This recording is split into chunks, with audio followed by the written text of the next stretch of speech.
এর আগের ভিডিওতে আমরা দেখেছিলাম যে কিভাবে WooCommerce প্লাগইন ইনস্টল করতে হয় এবং WooCommerce-এর ইনস্টল করার সময় যে উইজেটটা আসে সেটা কিভাবে বেসিক সেটআপটা করতে হয়। এই টিউটোরিয়ালে আমরা দেখব যে কিভাবে WooCommerce-এর সেটিং করা যায় এবং WooCommerce-এর সেটিংয়ের মধ্যে আমরা যদি WooCommerce থেকে সেটিংয়ের মধ্যে যাই, WooCommerce এবং সেটিংয়ের মধ্যে যাই, তাহলে দেখব যে এখানে বেশ কিছু সেটিং আছে। প্রোডাক্টের জন্য tax, shipping, checkout, accounts, email এবং এপিআই।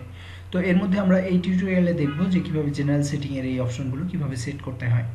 তো প্রথমে যে বিষয়টা সেটা হলো বেজ লোকেশন, অর্থাৎ আপনার শপে যে লোকেশনটা আপনি দিতে চান সেখানে আপনি দিতে পারেন। আপনি জর্জিয়া বা আপনার যে কোনো কান্ট্রি ওয়াইজ আপনি এখানে সিলেক্ট করতে পারবেন। এরপর সেলিং লোকেশন, আপনি যদি স্পেসিফিক কোনো কান্ট্রি থাকে যে ওই স্পেসিফিক কান্ট্রিতে আপনি সেল করতে চান, সেক্ষেত্রে আপনি স্পেসিফিক কোনো কান্ট্রি সিলেক্ট করতে পারবেন। এরপর শিপিং লোকেশন, যদি আপনার কোনো স্পেশাল কোনো লোকেশন থাকে যে আপনি ওই নির্দিষ্ট লোকেশনে আপনি শিপিং করতে চান, সেক্ষেত্রে এই shipping ship to all countries, যদি আপনি সমস্ত কান্ট্রিতে আপনি সেল করতে চান বা আপনার শিপিং অপশন থাকে সেক্ষেত্রে শিপ টু অল কান্ট্রিজ। যদি আপনার সিলেক্টেড অপশন থাকে স্পেসিফিক কান্ট্রি, সেক্ষেত্রে স্পেসিফিক কান্ট্রি। যদি আপনার ডিজিটাল প্রোডাক্ট হয়, যেমন যদি আপনি কোনো থিম সেল করেন, প্লাগইন সেল করেন, কোনো সফটওয়্যার সেল করেন বা কোনো সার্ভিস সেল করেন, সেক্ষেত্রে আপনি disable shipping and shipping calculations, কারণ এক্ষেত্রে কোনো শিপিংয়ের দরকার হচ্ছে না।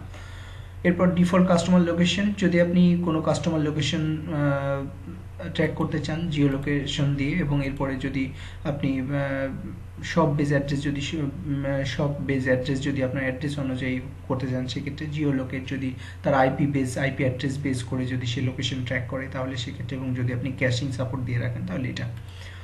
ট্যাক্সেস যে অপশনটা, আমরা এই ট্যাক্সেসের অপশনটা মূলত শিপিংয়ে যে চেক করব, এই যে এখানে ট্যাক্সের যে অপশনটা আসবে, এখানে যে আমরা ট্যাক্সের প্রথম অপশনটা আমরা সেট করব। যদি আমাদের কোনো ট্যাক্সের অপশন থাকে, আমি আপনার প্রোডাক্ট যদি সেল করতে চাই এবং সেক্ষেত্রে যদি শিপিংয়ের জন্য বা আমার প্রোডাক্টও হয়, যেমন আমি ট্যাক্সের একটা অপশন রাখতে চাই, সেক্ষেত্রে আমাকে অবশ্যই ইনেবল ট্যাক্স করে রাখতে হবে।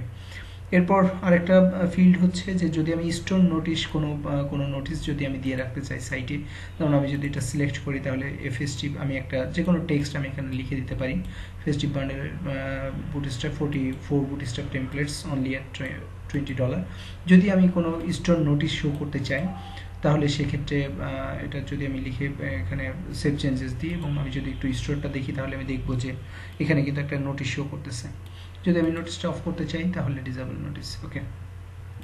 এরপর যদি আমি কারেন্সি সেট করতে চাই যে আমি কোন কারেন্সিতে আমি আমার প্রোডাক্টগুলো শো করব, এবং এটা প্রোডাক্টের ডানে না বামে শো করবে, অর্থাৎ ইউএস ডলারের ক্ষেত্রে নর্মালি আগে শো করা হয়, টাকার ক্ষেত্রে নর্মালি রাইট সাইডে শো করা হয়।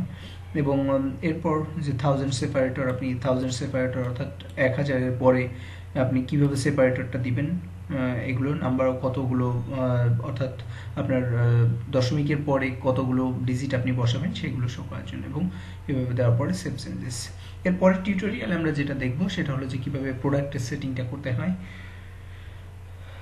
আমাদের এই সিরিজটাতে মূলত আমরা দেখাবো যে বেসিক টিউটোরিয়াল, এরপর আমরা অ্যাডভান্স একটা সিরিজ তৈরি করব।